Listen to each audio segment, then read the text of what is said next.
äge oli leida üks uuring.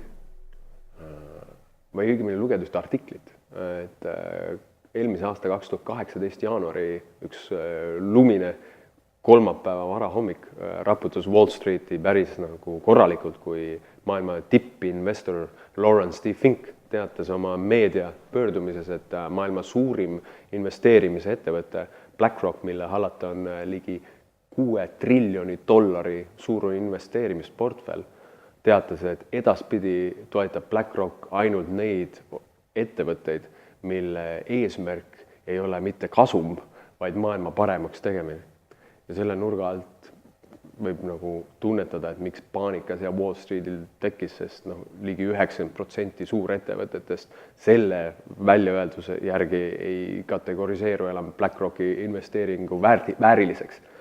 Ja sest nii välismaal kui ka Eestis enamike ettevõtete jaoks on vastutustundlik ettevõtlus või üldse mingisugune hoolimine, kõik need pehmed asjad.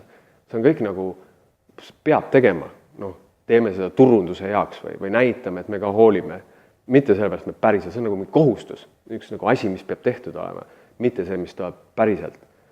Ja kuidas see BlackRock Eestit puudutab, minu arust väga otseselt seepärast, et aastaks 2020 on 70% tööjõu turust koosnemas Y-generatsiooni esindajatest ehk inimesed, kes on sündinud 80 kuni 2002. Ja juba praegu ettevõtjad ütlevad, et pagan, et see on nii nagu kiiresti töökohti vahetav seltskond. Ja mida nad hüplevad, miks nad ei ole nagu pühendunud. Uuringud näitavad, et see seltskond tegelikult ei taha töökohti vahetada.